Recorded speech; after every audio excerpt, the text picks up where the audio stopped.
Turn your awareness to your breath. Slow your breath to a calm, comfortable rhythm, maybe about 3 seconds in, 3 seconds out.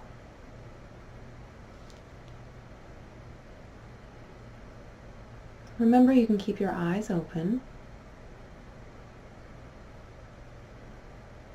And I like to count my exhale, but I never go above 1.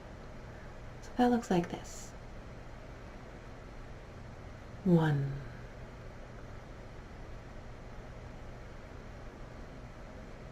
1.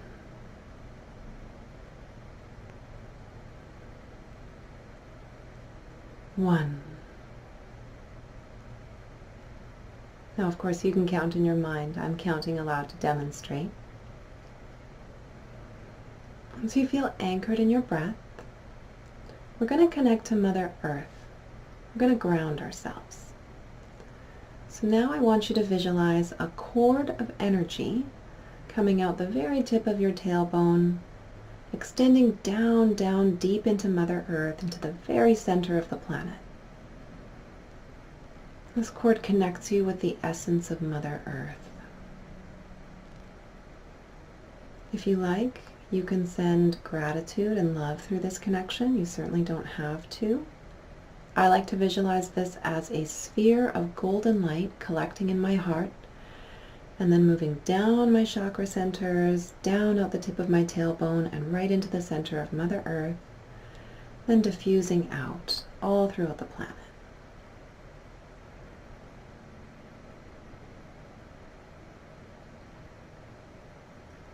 Once you're comfortable in your grounding, I want you to visualize a purple tetrahedron, like the one I'm showing you now, completely encasing your body. So you're comfortably nestled within this beautiful purple, glowing triangle tetrahedron.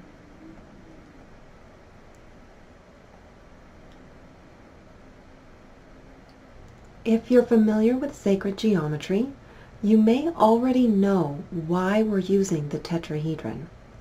If not, no worries, I will be talking about this in future videos. But for now, suffice it to say that we are using an energetic field and a vibration which is already familiar to the body. We're using purple because it is a color with a vibration providing psychic protection specifically. I want you to visualize yourself inside this purple tetrahedron. Know that nothing can penetrate this barrier, nothing that's not in your highest and best good, nothing that may disturb your psychic senses, and nothing that may overwhelm you can penetrate this barrier. You are safe. Anchor yourself in this vibration. And when you feel ready, bring your consciousness forward again, back into your group environment, or if you've stepped away, you can now physically return to your environment. And make note of any differences. Do you feel less troubled by the energies around you? I do hope that you will practice this blocking technique and that it will bring you as much relief as I know it has brought me and many of my clients.